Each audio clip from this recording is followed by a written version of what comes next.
Hello YouTube, this is Mars Gaming and welcome back to another ESO build video.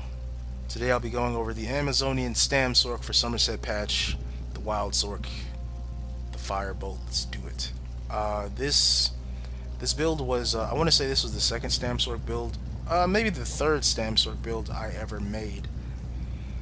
The other two were okay, but this one has to be my favorite just because of the sheer tankiness, the resource management, and the number of resources.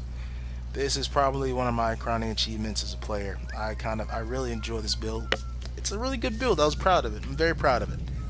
Now, I have to go ahead and say that I had help from not some of them, not so much direct help, but a lot of help from the community. I'll be citing their channels in the description, but the three people specifically I want to name: Trout1969. He's a Stam Sorc on PC and A, I believe. He's a really good guy. He helped me for I watched his video in rotations and we talked about healing through damage and stuff. He's a really good guy. And my main teacher, Khyleo Gaming from PS4 NA, one of the best Stam Sorcs around. Big ups to him. Please go check out his channel. And a lesser known YouTuber who's just starting out, Webby Carter. He also helped me through healing through damage just by watching his videos. They have all been an extremely great help. Not to mention the other great content creators like Despotic and King of Games. Watching their content was a huge motivator for me, and I gotta say thank you very much, sirs. You are amazing. Now the build, the setup, I guess. The setup I use is, let me start from the top. A very, very, very, very old favorite of mine.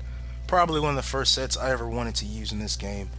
The Veiled Heritance. Most people neglect this set, specifically because Ravager exists. I never really cared for Ravager. It's a very good set, but I don't need it. Well, not so much I don't need it. I don't want to use it because it's so big. So many people use it, and I love this set. I love the Veiled Heritance over the Ravager just because of the sheer skills. You get the weapon damage, you get the physical resistance, which helps out a Stam Sorc since they have very low physical resistance and spell resistance. Excuse me. And when you deal damage, you have a 10% chance to increase your weapon damage by 391 points. Same goes for the bow. The bow is infused with a weapon damage enchant for almost a constant increase of weapon damage every time you use a bow. I use my bow for DPS as well as my sword. You kind of have to be with both as a Stam Sorc. I don't see that many that use it very often. They stick with just the Greatsword, which makes sense. Most of the DPSs come from the Greatsword, but when you constantly build up that the critical damage done with a bow, it transfers over to the Greatsword, and it provides DPS for the bow for like I guess 3 to 5 light attacks. Then going in for siphoning in a poison inject every now and again.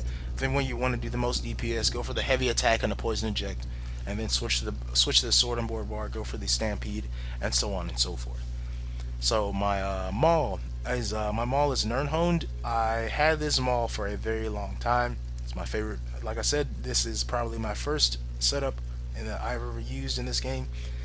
The Nirnhoned maul with the poison damage enchant. I kind of like poison damage, but I'd prefer a disease enchant. I've been thinking it over. I'm probably gonna go for a disease enchant just to deal with certain healing classes.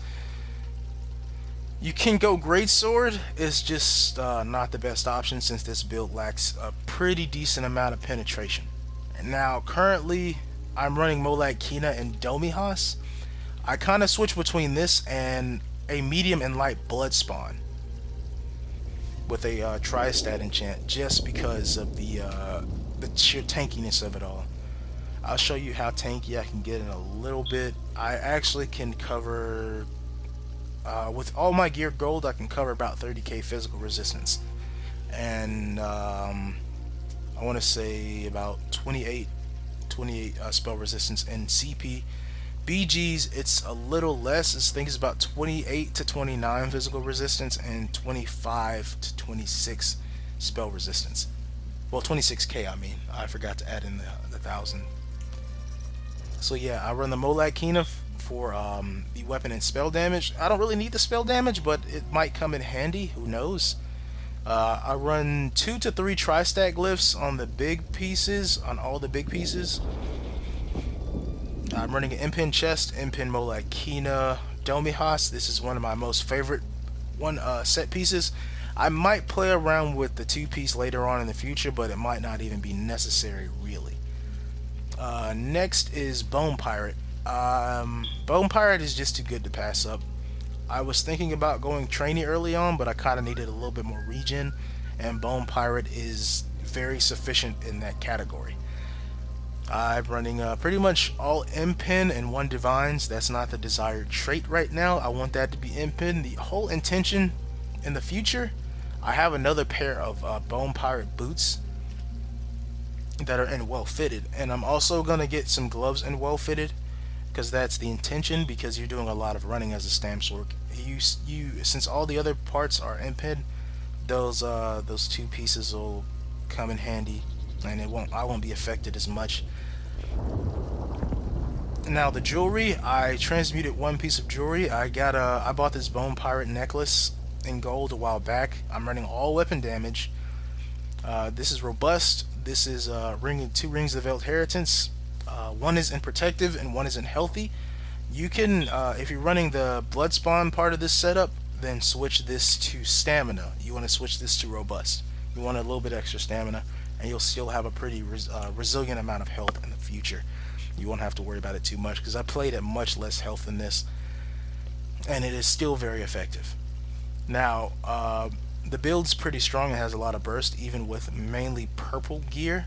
What you want to do is make sure all of it is gold. You can work your way up to gold with the jewelry. You don't have to do it. It's not necessary, but I would advise it for more resources. Okay, I'm going to show the character sheet. This is my character sheet in CP. I'll tell you what it is in non-CP in a moment. Let's take a look.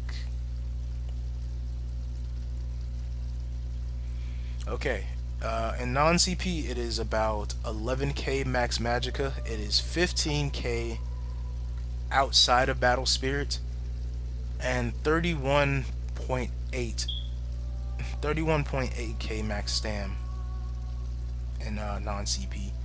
The stam recovery drops to about 1376. Health recovery stays the same really, and so does the magic recovery, because I didn't put anything into those. Unbuffed, the weapon damage is 2,964. Spell resist is 14,328. Yeah, it's actually a little less than that. I want to say it's about 13k. And the physical resist is about 16k in BGs. And the crit resist is about 1,290. Since I have 6 pieces in Impin. It's probably going to drop just a little bit once I switch to those 2 pieces for Well Fitted. And yeah, that's that. I'm running 3 into health since I'm a high elf. I'll explain why I'm a high elf in a second. And 61 in stamina. My boon is the tower. Yeah, I'm a high elf. The reason being is because I'm a filthy role player. Moving on. Okay, to the skills. This is the front bar, the 200 bar. I run Vigor on this bar specifically. I learned this from Khyleo. When you think about it, it's kind of pointless to run it on this bar because 2H bar has way more healing since it's Nern honed and it just does more damage as is. I run Stampede for that snare. It's really good, especially for those really kitey classes like Wardens and other Stam Sorcs. I run Rally for the burst heal. Dizzying Swing is really nice. If you're good at 2Hs, you're good at Dizzying Swing. It takes practice. Once you learn how to measure everything up, it's pretty much golden. And Reverse Slice, I'm running Reverse Slice. I kind of want to try Executioner, but that AoE damage is too good to pass up. And Dawnbreaker, the creme de la creme, gotta have it. Or if you do not want to run Dawnbreaker, Onslaught. This is one of my all-time favorite abilities to use because of that bonus to physical resistance and spell resistance. When this procs with Blood Spawn, you have about 40k physical resistance. You are not dying. And if you actually kill someone with it, which happens pretty often if you time it correctly, if you're using a good rotation, a rotation that I'm going to walk you through, you're killing people with this ability. But the only flaw with it is it's dodgeable, and it misses about 40% of the time. Okay, to the front bar, I'm running Streak, or the back bar, I'm running Streak, which is pretty good. Transform yourself into pure energy and flash forward, stunning enemies near origin location for 2 seconds. Also absorbs any spell projectiles directed at you for 2.5 seconds. Casting again within 4 seconds costs 50% more magicka. This is probably one of the best abilities on the class that you can use, but it can be inconsistent at times, but when it is consistent, it is a goddamn lifesaver. Don't leave home without it. You need it, especially if you're not wearing heavy. Hurricane. Make sure this is up at least 80 to 90, if not 100% of the time. You have to have this. It is a part of your DPS. If you're not using Hurricane, you are losing damage. Now, Dark Deal, gotta have Dark Deal because there is no better resource gen on a Stam Sorc in the game. Nowhere else possible. And this is honestly one of the best abilities. Once you get used to this, me coming from a DK, it took a while because I had a damage shield. But once you get used to using Dark Deal, probably one of the best abilities you can have on this class in the game. Next is Shuffle. Shuffle needs to be retooled. It's okay. The snare remover is not as good as it should be.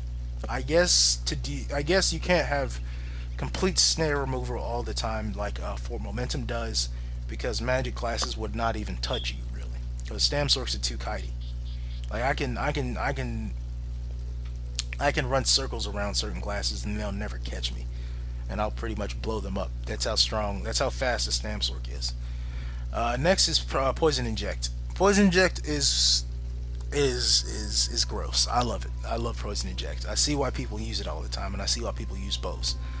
Oh yeah, I guess I'll go into the bow bar in a second, but you kind of already, I'm pretty sure if you're on this video, you know about the bow bar and how effective it is. Now going on to this bar, oh, let me tune it up.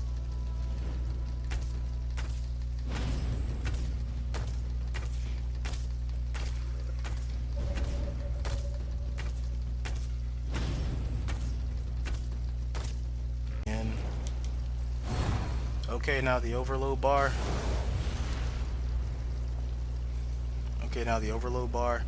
I run rapid maneuver specifically for getting to places very quickly, as well as supporting the team to get there quickly as well. This is mainly a flex spot. Usually I will run, here it is. I will run Ball of Lightning, or I will run Bound Armaments for when I need to block. This is a pretty nice skill because it gives you extra resources and extra heavy attack damage, which is nice. I got the crit surge, which is pretty nice. You gotta have that. That healing is way too good to pass up. Dark Deal, too good to pass up. And Razor Caltrops and Realming Trap for my kill rotation. And I run the basic energy overload. You can run the one that gives you magicka back. I would advise it if you are on a class that lacks magicka regen. Also going deeper into the skills before I go into the rotation. The Undaunted passive, I have it completed with the 6% increase. I was running about I want to say 4%. I was running the boots, the heavy pants, and the heavy chest, but I switched that out because I wanted the extra 6%. The more resources are worth it. You want those extra resources, especially if you're not the desired race of your choosing for this class. I would suggest the best race for this class would be, well, if you're not a filthy role player like me, the best race for this class would be either Nord, Orc, or Imperial, specifically for their passives, just for the sheer tankiness that Orc and Nord is, and the fact that every time you hit something as an Imperial with a melee attack, you get healing back. So those classes will keep you alive a lot better than this one. Seriously though, I like High Elf as a Stam Sorc for the fact that it gives you max magicka and magic recovery. That's the reason. That's my reasoning behind playing a Stam Sorc as a High Elf. That's my reasoning. Okay, going into the rotation, I'll go for the basic rotation. So here, this is Trout's rotation that I'm using. My bar is a bit different from his. If you go to his channel and see his full throttle Stam Sorc build, his rotation is going to be a bit different from mine because he runs heavy armor. He has a medium armor build. You can check it out. It's really good and it's very effective. But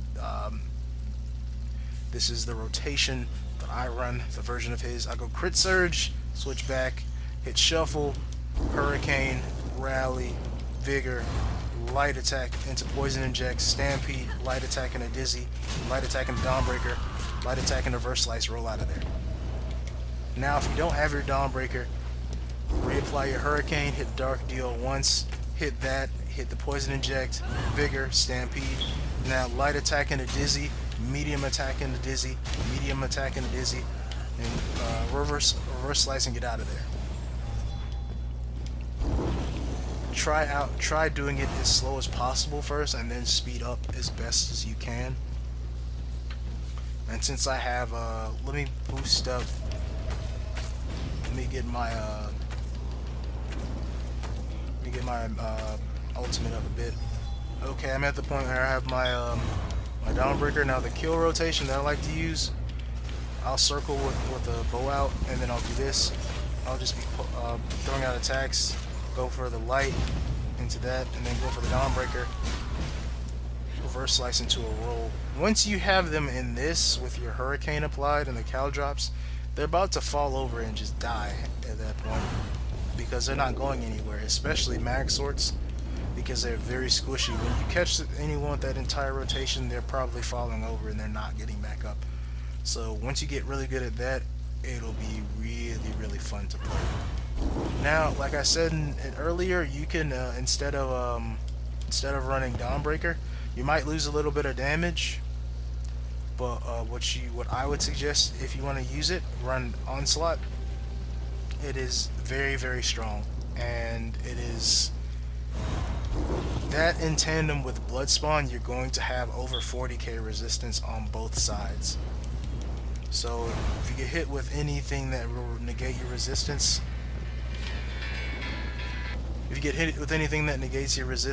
you will still survive, because you're well over cap. You're well over cap at that point, and you're not dying. I know, because I had a weaker build with that kind of setup, and I just still survived. It just was too easy to survive because you weren't taking any serious damage. And this is in a non-CP setting, so please try it out at your convenience. Now, going into playstyle, you want to focus on being reactive, and you want to focus on flowing through battle. By flowing, you want to just be relaxed as possible, but aggressive at the same time. You want to have a really kitey play style. You want to be very deceptive. You want to use your speed. You are using every passive in your arsenal. You're using everything in your arsenal. When you approach mag decays and stam decays, be wary that they will snare the shit out of you and try to murder you. Be wary that if anyone sees you, their whole crew is coming after you, and you need to be prepared to take them on or get the hell out and dodge. Because you will be targeted because you are a Stam Sorc. People know that you can't heal through damage very easily, and they will target you because of that. So be very wary of that. So your rotation for healing has to be on point.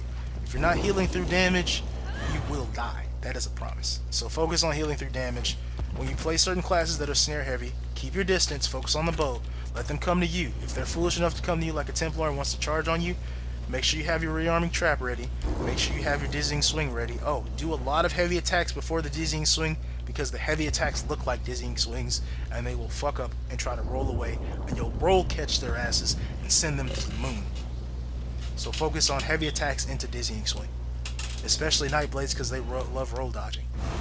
Oh, and Nightblades, be wary when they actually want to get close to you, because a lot of them will just try to jump attack. When you see them do the jump attack, roll, because they will miss, because they're coming with the end cap next, so they're gonna miss the end cap.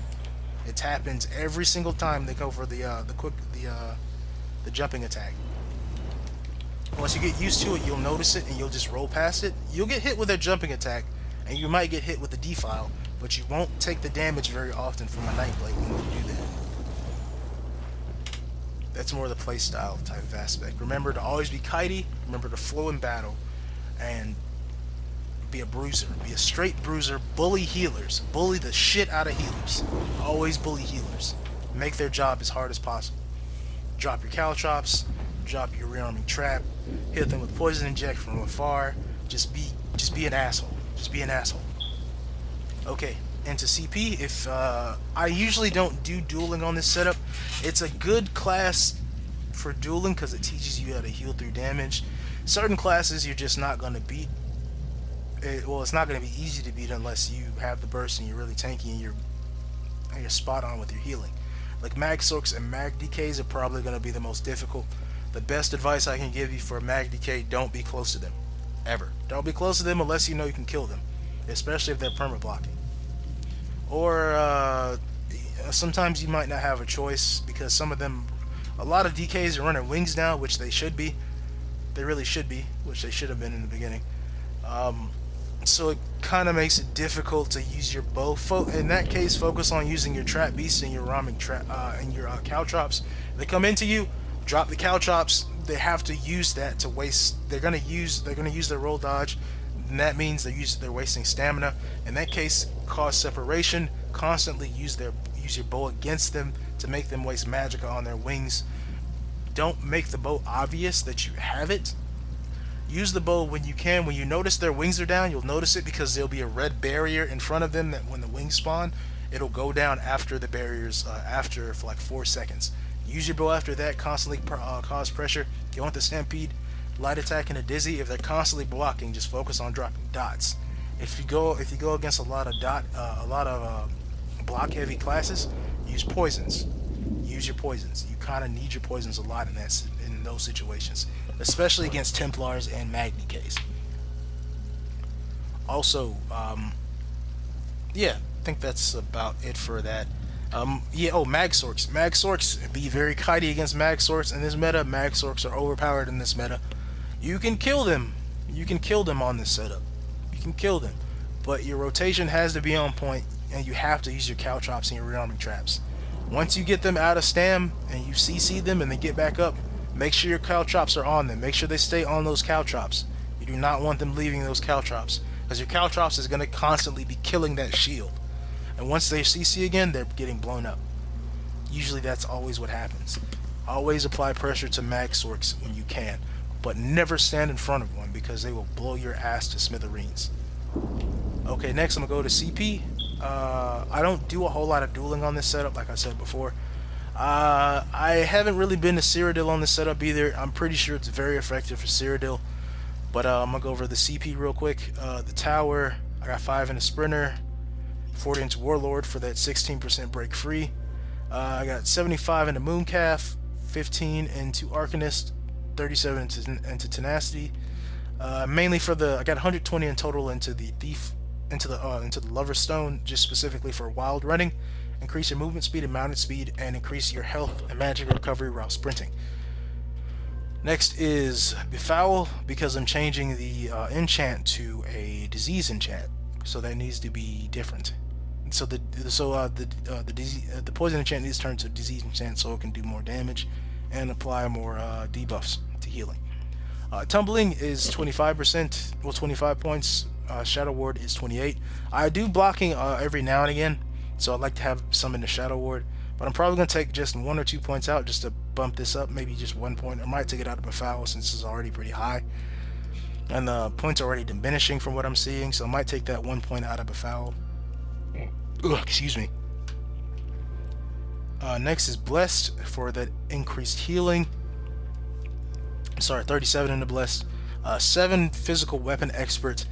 71 into Master at Arms. I'll probably be taking 1 point out of this just to boost this up, and 13 into Shattering Blows to deal with those pesky shields. 20 into Thaumaturg for your dots and your Hurricane. 21 into Precise Strikes for critical damage done, which is really nice because it affects your healing and your damage. 17 into Piercing for 1642 penetration. This build lacks a bit of penetration, so you kind of want to run this with in tandem with a Maul. Greatsword is nice for the extra damage, but you kind of don't need it. 64 into Mighty. I like this. I kind of run 64 into Mighty on almost all my stand builds. 40 into Ironclad, 12 into Spell Shield, 17 in Medium Armor Focus, and 29 in resistance. I see a lot of people that drop a lot more in this. It's effective, but I think I feel more comfortable with this on a Stam Sorc since you don't have too much resistance as it is. Next is Warrior.